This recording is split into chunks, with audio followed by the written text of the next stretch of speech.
Video எடுக்கிறப்பதான் மைக்கு tripod தெரியுங்க. இந்த மைக்கு tripod video எடுக்கிறதுக்கு வேணும். அங்க என்ன எப்படி இருக்கு? இங்கெல்லாம் இருக்கு. என்ன அவ்வளோமா மனுஷன் தேடிக்கிட்டு இருக்கானே வந்து கொடுப்போம் இல்லாம டான்ஸ் ஆடிட்டே வர கேட்கணும். கேட்டா தானே சார் கிடைக்கும். அப்படியே நீங்க பாட்டுக்கு டான்ஸ் ஆடிக்கிட்டே தெரிஞ்சீங்கன்னா எப்படி சார் கிடைக்கும்? சரி அதை விடுங்க. கேம் சேஞ்சர்னு ஒரு படம் பாத்தீங்களாமே, எப்படி அன்பிரடிக்டபிளா இருந்துச்சா இல்லையா? சொல்றேன்.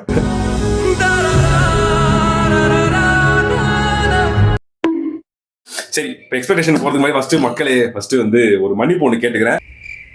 ஏன் அந்த மன்னிப்புன்றதை நான் அப்புறமா சொல்றேன். நம்ம ஃபர்ஸ்ட் வந்து எக்ஸ்பெக்டேஷன் ஹூக் ஒன்று இருக்கு. ஹூக் அவங்களுக்கு சரி, இந்த படத்தை பத்தி போறதுக்கு முன்னாடி ஒரு நல்ல படம் எடுக்கணும்னா என்ன பண்ணணும், என்னென்ன விஷயங்களும் தேவை சொல்லு. நல்ல படம் வேணும்னா ஒரு ஆவரேஜான கதை இருந்தாலே போதும். அந்த ஆவரேஜான கதையை எப்படி டிஃப்ரெண்டா ப்ரெசென்ட் பண்றதுன்றதுக்கு ஏத்த மாதிரியான ஸ்கிரீன் பிளே வேணும். அந்த ஸ்கிரீன் பிளேல செட் ஆகுற மாதிரி ஒரு நல்ல ஆக்டர், அதை தாண்டி ஒரு நல்ல மியூசிக் டைரக்டர். யாருங்க ஒரு ஸ்டூபிட் மாதிரி பேசிட்டு இருக்கான். நான் சொல்ற கான்செப்ட் ஃபர்ஸ்ட் ஒரு குப்பை கேவலமான ஒரு கதை. இந்த குப்பை கதையை எடுத்தா நல்லா ஓடுன்ற நம்புற ஒரு ப்ரொடியூசர் ஒருத்தர் வேணும். இந்த குப்பை கதையை எந்த ஆடியன்ஸ் சொல்லலாம்னு இருக்கு. ஃபர்ஸ்ட் தமிழ்ல ட்ரை பண்ணி பார்க்கணும். அடி அதிகமா உழுவுற மாதிரி இருந்துச்சு டக்குனு தெலுங்கு பக்கம் ஹிந்தி பக்கம் போயிடணும். எந்த படத்தை எடுத்து கொடுத்தாலும் அவங்க வந்து பேன் இண்டியன் மூவி, நாங்க உங்ககிட்ட 1000 கோடி வச்சா அப்படி சொல்லி அவங்க இன்னும் கூவிட்டு இருக்காங்க. அடுத்தது அந்த ஆடியன்ஸுக்கு ஏத்த மாதிரி ஸ்டார் வேணும்ல. அந்த மாதிரி இந்த குப்பை கதையை வந்து யார்கிட்ட கொண்டு போய் கொடுத்தா அவங்களும் நடிப்பாங்கன்ற மாதிரி ஒரு ஸ்டார் ஒருத்தர் வேணும். அந்த ஒரு ஸ்டார் பத்தல அப்படின்னா இந்த இந்தியாவே ஏமாத்துற மாதிரி பேன் இண்டியன் ஒரு டைட்டில் ஒன்று வச்சுட்டு ஒரு ரீஜன்ல இருந்து ஒரு ஆளை கொண்டு வரணும். ஹிந்தில இருந்து எய்தர் ஹீரோயினோ இல்ல வில்லனோ, இது ரெண்டுமே கிடைச்சாலும் ஓகே தான். உங்களுக்கு நல்ல போனஸ் தான். உங்களுக்கு ராஜமௌழி அந்த பாகுபலி காலத்துல வந்து சத்யராஜ் தான் வந்து தமிழ்ல இருந்து வர ஒரு ப்ராப்பர்ட்டி இருந்தாரு. இப்போ சமுத்திரகனி ஃபகத் ஃபாசில் மிஸ் ஆறாரு. அண்ணன் சுதாரிஸ்டார். ஆமா, இதை பண்ணதுக்கு அப்புறம் சில உருட்டுகள் தேவைப்படும். என்ன 1000 கோடி அடிக்கும், இந்த படத்தை இதுக்கு மாதிரி பார்த்ததே கிடையாது, இதுல அப்படி பிரம்மாண்டம் இருக்குது, இது அப்படி இருக்கு இப்படி சொல்லி சில பெரியாமலே. இதுதான் ஒரு நல்ல படத்துக்கு தேவை. இப்போ அந்த மாதிரியான படத்தை தான் இன்னைக்கு நம்ம பார்க்க போறோம். அத பாக்குற தைரியமும் தெம்பும் உங்களுக்கு தான். நீங்களே போய் பாருங்க. போங்க, உங்க தலையெழுத்த மாத்த யாரால முடியும்? ஃபர்ஸ்ட் இல்ல நான் எக்ஸ்பெக்டேஷன் என்ன எக்ஸ்பெக்ட் பண்ணி போனேன்றதே சொல்லிடுறேன். படம் நல்லா இருக்காதுன்னு எக்ஸ்பெக்ட் பண்ணி போனேன். இவன் பார்க்கல. நான் வந்து வேணானே பொறுமையா பார்க்கலாம், அவ்வளோ பெரிய படம் எல்லாம் இல்லைன்னு நான் சொன்னா கேட்கணும். இல்ல சொன்ன மாதிரியே தியேட்டர் ஃபுல்லே ஆகல. இந்தியன் 2ல அடி வாங்கினதுக்கு அப்புறமும் கண்டிப்பா சங்கர் தெரிஞ்சிருக்க மாட்டாருன்றது இந்த படத்தோட ட்ரெய்லர்லயே தெரிஞ்சுது. பிளஸ் இந்த மொத்த படத்தையும் ப்ரொடக்ஷன் படத்தையும் பாட்டிலே போட்டாருன்றது தெரிஞ்சுது. அதனால கண்டிப்பா படம் வந்து ரொம்ப சுமாரா இருக்க போகுதுன்னு எக்ஸ்பெக்ட் பண்ணி தான் போனேன். அப்படி எக்ஸ்பெக்ட் பண்ண என்னையா அந்த எக்ஸ்பெக்டேஷன்லயாச்சும் என்ன வந்து சாட்டிஸ்ஃபை பண்ணிச்சான்றதா நான் சொல்ல போறேன். சொல்லிட்டு போங்கண்ணா. ஃபர்ஸ்ட் வந்து படத்தோட கதை 10 பைசாக்கு பிரோஜனம் இல்லாத ஒரு கதை. 25 வருஷத்துக்கு முன்னாடி எம்ஜிஆர் சிவாஜி நடிச்சு முடிச்சு டரண்டினோட கதை, தமிழ்நாட்டின் கதை. அதாவது எடுக்கிறதுக்கு கதையே இல்லாம இவர்கிட்ட இருந்து கதையை கடன் வாங்கிட்டு வந்து இந்த கதையை கடன் வாங்கிட்டு வந்து அதுக்கு ஒரு ஸ்கிரீன் பிளே பண்ணிருக்காரு. ஒரு கக்குசுக்கு போறதுக்கு 10 நிமிஷத்துக்குள்ள வந்து யோசிச்சிருந்தா கூட இதை வந்து பெட்டர் கதையா கிடைச்சிருக்கும். ஒண்ணும் இல்ல, பிரசன்ட்ல ஹீரோ இருக்காரு. அவர் வந்து ஒரு தேவையில்லாத ஒரு காரணத்துக்காக ஐஏஎஸ் ஆகிறாரு. இன்னொரு பக்கம் ஆப்போசிட்ல கெட்டவங்களா இருக்கிறது அண்ணன் தம்பி 2 பேர். அதாவது ஒரு தம்பி வந்து எக்ஸ்டே சூர்யா, அண்ணன் வந்து ஜெயராம். இவங்க 2 பேர் வந்து பொலிட்டீஷியன்ஸ். ஜெயராம் வில்லனா? அவர் வந்து ஒரு காமெடியான ஒரு வில்லன். அவரு எஸ்டே சூர்யா அப்படிதான் வச்சிருக்காங்க. இவங்க 2 பேரும் பொலிட்டீஷியன்ஸ், பயங்கர கரப்டடான ஆளுங்க. வழக்கம் போல சங்கர் டெம்ப்ளேட் மாதிரியே வந்து ஹீரோ ஒரு பாதையில போயிட்டு இருப்பாரு, வில்லன்ஸ் ஒரு பக்கம் பாதையில போயிட்டு இருப்பாங்க. ஒரு கட்டத்துல இவங்க 2 பேரும் வந்து மீட் பண்ணுவாங்க. அதுக்கப்புறம் ஹீரோட லைஃபே சேஞ்ச் ஆகும். அதுல இருந்து ஹீரோ எப்படி ஜெயிச்சாரா இல்லையா, சோஷியல் ஜஸ்டிஸ் கொடுத்தாரா இல்லையான்றதா படத்தோட கதை. அதுல ஏன் பிரோஜனம் இல்லாத கதை நான் சொல்றேன் அப்படின்னா, இதுக்கு வந்து பிளாஷ்பேக். அஞ்சலி கேரக்டர் ட்ரெய்லர்ல பாத்துருப்பாங்க. அஞ்சலி கேரக்டர் யாரு, அவங்களுக்கும் இப்ப இருக்கிற ராம் சரணுக்கும் என்ன சம்பந்தம் அப்படின்னு. பழைய காலத்து ராம் சரண் ஒருத்தர், அவர் வந்து சிஎம் ஆக வேண்டிய ஒரு ஆளு. அவருக்கு வந்து திக்கு வை. ஐயோ, அதனால என்னால ஒழுங்கா மேடையில ஸ்பீச்சே கொடுக்க முடியல. அதனால என் கட்சியில ரொம்ப நல்லவரா இருக்கிற ஒருத்தரையே நான் வந்து சிஎம் ஆக்குறேன்ற பேர்ல அவரை ஆக்கினதுக்கு அப்புறம் அவர் பேராசப்பட்டு ஒரு சில விஷயம் பண்ணி நம்ம ராம் சரணை போட்டு தள்ளிடுவாரு. அந்த ஆக்குனவர் தான் ஜெயராம். இல்ல ஆக்குனவர் தான் ஜெயராமுடைய அப்பா. ஃபர்ஸ்ட் இதான் கதை, ரைட்டா? இப்படிதான் இருந்துச்சு. செகண்ட் ஹாஃப்ல ஒரு 15 நிமிஷம் தூங்கிட்டேன். என் வாழ்க்கையில இது வரைக்கும் எந்த படத்துக்கும் தூங்குனதே கிடையாது. நான் படத்துல பாசிட்டிவ்ஸ் ஒரு 3 பாசிட்டிவ் இருக்கு. இந்த படம் நல்லா இருக்கா இல்லையான்றத இந்த பாயிண்ட் வச்சே நீங்க கண்டுபிடிச்சலாம். சினிமாட்டோகிராஃபி நல்லா இருந்துச்சு. அதாவது என்ன ஒரு மலத்தை எடுத்துட்டு போய் கொடுத்தாலும் அந்த மலத்தையே வந்து 360 டிகிரில எப்படியாவது கலர் கிரேடிங் பண்ணி அழகா காமிச்சாங்க சினிமாட்டோகிராஃபர்ஸ். சினிமாட்டோகிராஃபியும் சரி, அந்த எடிட்டிங்கும் சரி, லைக் இந்த பாட்டா இருக்கட்டும், ஃபைட் சீன்ஸ் அவங்க எடிட் பண்ண விதமா இருக்கட்டும், எப்படியாவது இந்த கேவலமான சீனை எப்படியாவது மெருகத்தி கொண்டு போய் சேர்த்துறா அப்படின்ற மாதிரி பாக்குறதுக்கு அவ்வளவு பெரிய ஸ்கிரீன்ல பாக்குறதுக்கு நல்லா இருந்துச்சு. ராம் சரண் அவருடைய ஸ்கிரீன் பிரசன்ஸ், இந்த பக்கம் எஸ் ஜே சூர்யாவுடைய screen presence. S J Suryah என்னதான் திரும்பவும் வழக்கம் போல அந்த கத்தி பேசுற ஒரு காமெடியான வில்லன் ரோல் பண்ணியிருந்தாலுமே அதை அவரோட பாணியிலேயே அவர் வந்து பயங்கர சூப்பரா பண்ணியிருந்தாரு. மட்டமா எழுதப்பட்ட ஒரு வில்லன் கேரக்டர், அவர்னால மட்டும் அது கொஞ்சம் பிரசன்ஸ் நல்லா இருந்துச்சு. அதே மாதிரி ஹீரோட கேரக்டர், மட்டமா எழுதப்பட்ட ஒரு ஹீரோட கேரக்டர் என்னன்னாலே துப்பிக்கு இந்த படத்துக்கு போனதுக்கு ராம் சரண் அவருடைய பிரசன்ஸ்னால மட்டும்தான் அது வந்து நல்லா இருந்துச்சு. ரொம்ப ஓவர் ஆக்டிங் பண்றேன், அப்படியே நடிச்சு தள்ளுறேன் அப்படின்ற மாதிரி இல்லாம, மூஞ்சில அசைவே இல்லாம சில பேர்லாம் இருப்பாங்க, அந்த மாதிரி இல்லாம அழகா. சில பேர் யார சொல்றீங்க எல்லாரும். அடுத்த பாசிட்டிவ் வந்து அன்எக்ஸ்பெக்டடா வந்து படத்தோட மியூசிக் டைரக்டர் தமன்.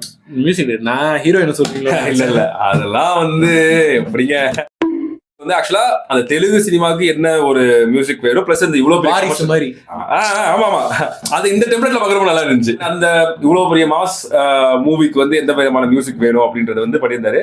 இந்த படத்துக்கு இவ்வளவுதான் பண்ண முடியும், இந்த கதைக்கு இவ்வளவுதான் பண்ண முடியும், அவ்வளவுதான். சரி, இதான் 3 பாசிட்டிவ். சரி, இப்போ ஓவராலா படத்தோட எக்ஸ்பீரியன்ஸ் எப்படி இருந்துச்சு? ஃபர்ஸ்ட் ஒன்லைன்ல சொல்றோம் அப்படின்னா, எந்திரனுடைய பிரம்மாண்டம்னு ஒண்ணு இருக்கும். அதுல இருந்து நல்ல ஸ்கிரீன் பிளே தனியா எடுத்துரு. அப்படி இல்ல, முதல்வன் வந்து நிறைய பிரம்மாண்டமான காட்சிகள் இருக்கும், அதுல இருந்து நல்ல ஸ்கிரீன் பிளே எடுத்துரு. அன்னியன் இதுல இருந்து பிரம்மாண்டத்தை எடுத்துரு. இதெல்லாம் எடுத்தா எப்படி இருக்கும்? வீடியோ சாங் பாக்குற மாதிரி இருக்கும், அவ்வளவுதான். நல்லா இருக்கு. ஒண்ணுமே 10 பைசாவுக்கு புரோஜனம் இல்லாத கதையை எடுத்துட்டு வந்து எவ்வளவு பெரிய மிகப்பெரிய ஸ்கேல்ல கொடுத்தாலும், எவ்வளவு பிரம்மாண்டமா காமிச்சாலும் அது கடைசியில அது கேவலமான கதை தான், கேவலமான படம் தான். அது மாதிரிதான் இதுவும் இருக்குது. என் வாழ்க்கையில இன்னும் நான் இந்த எல்லா குடும்பங்களை பார்க்கணும். சரி, இதுல பிரம்மாண்டம்ன்றீங்கல்ல, அந்த பிரம்மாண்டம் எப்படி இருந்துச்சு? பாடல்கள், மியூசிக் ஓகே, விஷுவலா எப்படி இருந்துச்சு? விஷுவலா வந்து அதுவும் அறகுறையா இருந்துச்சு. சில பாட்டா பார்த்தா அப்படின்னா பாதி வந்து செட் ரெடி பண்ணாங்க, பாதி வந்து கிரீன் மேட்ல இருக்க மாதிரி இருக்குது. அது பச்சையா தெரிஞ்சது, நல்லாவே இல்ல அது படம். பிளஸ் ஒரு பாட்டு ஒண்ணு, ஒரு ஃபர்ஸ்ட் சாங், அதுக்கு முன்னாடி ஃபர்ஸ்ட் ஹாஃப்ல ஒரு டூயட் சாங் ஒன்று, தூப் அப்படின்னு சொல்லி ஒரு பாட்டு, கிட்டத்தட்ட ஒரு ஆல்பம் சாங். இப்போ அந்த இங்கிலீஷ்ல ஏதாவது ஒரு ஆல்பம் சாங், ஒரு ஃபேமஸான ஆட்கள் யாராவது, ஆரியானா கிராண்டே, அந்த மாதிரி படத்துக்கு சம்பந்தமே எல்லாம் தனியா ஆல்பம் சாங் ரிலீஸ் பண்ண இருக்கும். நிறைய காஸ்டியூம்ஸ், நிறைய கலர்ஃபுல்லா, அது எனக்கு தெரியுது.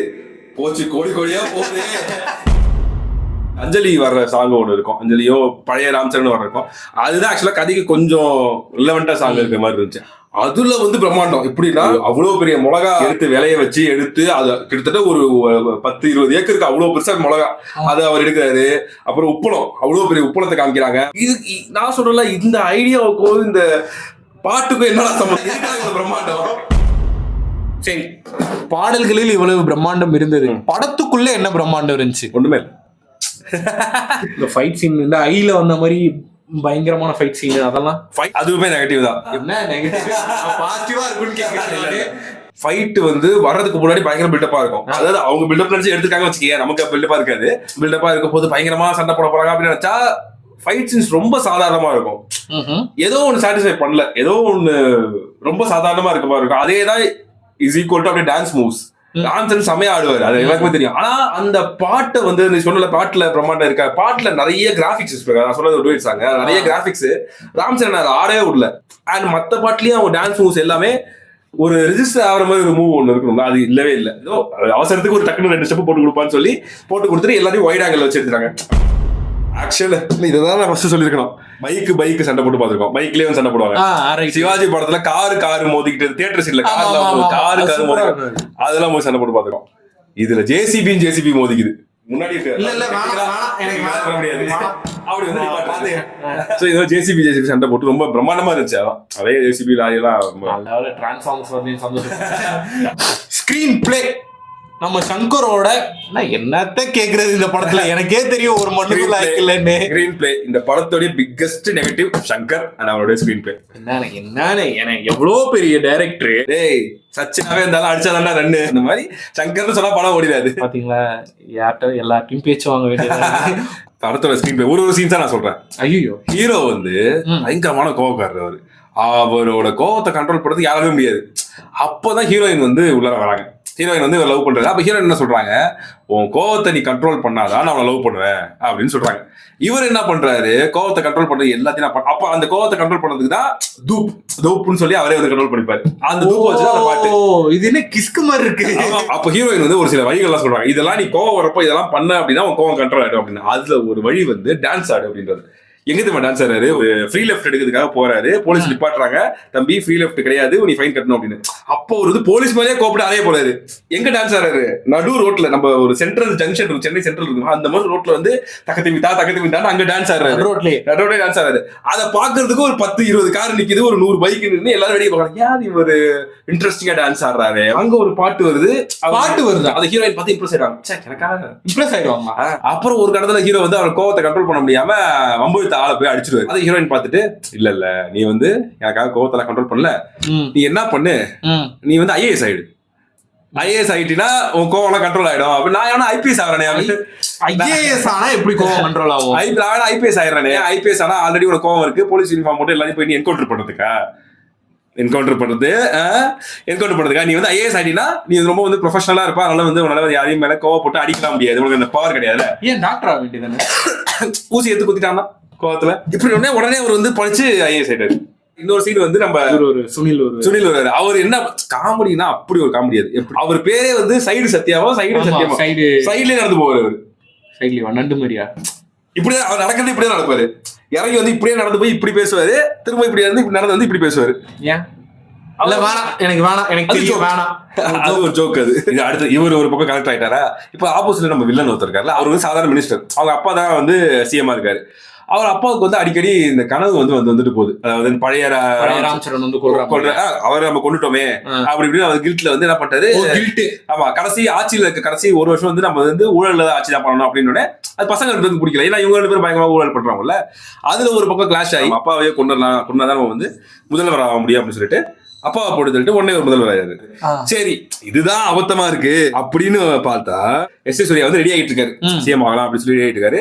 அப்போ வந்து நம்ம பேன் இண்டியன்காக வந்து எடுத்துட்டு வரப்பட்ட ஒரு செட்டு சமுத்திரகனி, அவர் வந்து என்ன பண்றாரு, உள்ளார வந்துட்டு இந்த மாதிரி தலைவர் வந்து ஒரு வீடியோ ரிலீஸ் பண்ணிருக்காரு,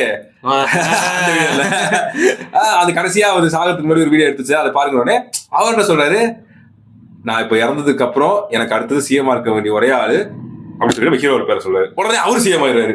சரி இப்போ ராம்சரண் தான் சிஎம் ஆகணும்னு சொன்னப்ப ராம்சரனுக்கு எந்த கொஸ்டின் வரலையா, இருந்தாலும் எதுக்கு என்ன சிஎம் ஆக சொல்றாங்க? அதுதான் சார் ஒரு டிரான்ஸ்ஃபர்மேஷன் சீன். அவர் வந்து அவர் சாவர நிலைமையில இருப்பாரு, டக்குனு வீடியோ ரிலீஸ் ஆகும், அடிச்ச போலீஸ் ஆபீசரே வந்து ரவுடிகளை சுட்டு தள்ளிட்டு சல்யூட் பண்ணிட்டு காலில் விழுந்துருவாரு. புஷ்பால வந்து ஒரு ரவுடியா இருந்து நீ என்னடா சிஎம் மாத்துறது, நான் நினைச்ச சிஎம்மாவே ஆகலான்னு சொல்லிட்டு நம்ம ராம்சரனே சிஎம் ஆயிடுறாரு. அதோட ஒரு சீன்ல இவர் எஸ் ஜே சூர்யா வந்து சிஎம் ஆயிடுறாரு. ஆனதுக்கு அப்புறம் பயங்கரமான கலவரம் பண்றேன் அப்படின்னு சொல்லிட்டு அந்த குண்டை வீசுறது, பாட்டில் பெட்ரோல்ல வந்து கொளுத்தி பாட்டில் வீசுறது, இந்த மாதிரி பண்ணிருக்காங்க. ஊரே கலவரமா இருக்கு. அந்த கலவரத்தை அந்த டைம்ல தான் அவருக்கு வந்து ஹீரோக்கு வந்து கல்யாணம் அப்படின்னு சொல்லி பிக்ஸ் பண்ணிருக்காங்க. அது இந்த பொண்ணு அழைப்பு மாப்பிள்ளை அழைப்பு அந்த மாதிரி நடந்து வந்துட்டு இருக்காங்க. எல்லாரும் சைட்ல கலவரம் நடந்துட்டு இருக்குது. இவர் அதை தாண்டி தான் போறாரு. அவ்வளவு பெரிய கலவரம் நடக்குது. அவர் தான் ஐஏஎஸ். சரி வாங்க கல்யாணத்துக்கு போவோம் அப்படி போயிட்டாரு. நான் நினைச்சேன் சரி அப்படியே அந்த இது துண்டெல்லாம் கேட்டு வேஷ்டி சட்டையெல்லாம் கட்டி போட்டு சட்டியோட வச்சு டிரான்ஸ்ஃபர்மேஷன் பண்ணி டக்குன்னு ஃபைட்ல இறங்குவாரு போல. அதுதான் சீனாக போகுது நினைச்சா கல்யாணத்துக்கு போறது அது பாட்டில. அதுக்கப்புறம் போலீஸ் வந்து அரெஸ்ட் பண்ணிட்டு போறாங்க. கலவரம் நடக்கணும் அது தெரியல. அது பிரம்மாண்டம். அடுத்து முக்கியமான ஹீரோயின், அதாவது இன்னமும் வெள்ளை தோல் கொண்ட பாஷை தெரியாத சற்றும் நடிப்பு வராத ஒரு ஆளை கூட்டு வந்து நான் வலுக்கட்டாயம் பண்ணி திணிப்பேன், அவங்கள வந்து செக்ஷுவலைஸ் பண்ணி காப்பேன், அவங்கள வெறும் பாட்டுக்கு மட்டும் தான் யூஸ் பண்ணுவேன்ற கான்செப்டை இன்னமும் யூஸ் பண்ணிட்டு இருக்காரு. ஐராத்வானி எல்லாம் கடைசியா எப்ப பீக்ல இருந்தாங்கன்னு தெரியல. அம்மா அவங்க கடைசியா என்ன படம் நடிச்சாங்க அதே எனக்கு தெரியல. நான் தோனியில பார்த்தது அவங்க. அஞ்சலி கேரக்டர் சூப்பரா இருந்துச்சு. அவங்க வந்த கொஞ்சம் சீன்ஸ்ல அவங்க சூப்பரா பண்ணியிருந்தாங்க. கம்ப்ளீட்டா வேஸ்ட் இவங்க. ஓவராலா ஒட்டு மொத்தமா is it a comeback for Shankar? இல்ல கம்பேக்லாம் கிடையாது. கோ பேக் இந்தியன் மாதிரி அந்த மாதிரி ட்ரெண்ட் பண்ணிடுவாங்க போல. நான் எப்படிப்பட்ட டேரக்டர் தான் தானே மறந்து ஒரு படத்தை எடுத்தா எப்படி இருக்கும். எனக்கு இவ்வளவு சார் வரும், எனக்கு இதுக்கு மேல தெரியாது சார். அதாவது அந்நியனா இருந்த சங்கர் வந்து அம்பியா மாதிரி விட்டுருங்க அப்படின்னு சொல்லி ஒரு படம் எடுத்தா எப்படி இருக்கும், அவ்வளவுதான். அதுதான் வந்து 2.0 இந்தியன் 2 அண்ட் இந்த படம். ஃபர்ஸ்ட் வந்து ஒரு மன்னிப்பு ஒண்ணு கேட்டல. ஆமா, எதுக்காக அப்படின்னா மக்களே இதுல சில விஷயங்கள் நான் தெரிஞ்சும் தெரியாமலையும் புரிஞ்சு புரியாமலையும் சொல்றதுக்கு வாய்ப்பு இருக்கு. என்ன அப்படின்னா நான் இன்னைக்கு பார்த்த theatre PVR central spirit mall Bengaluru அந்த இது வெள்ளந்தூர்ல இருக்கு, பெங்களூர்ல இருக்கு. அது சப்டைட்டில் இல்ல.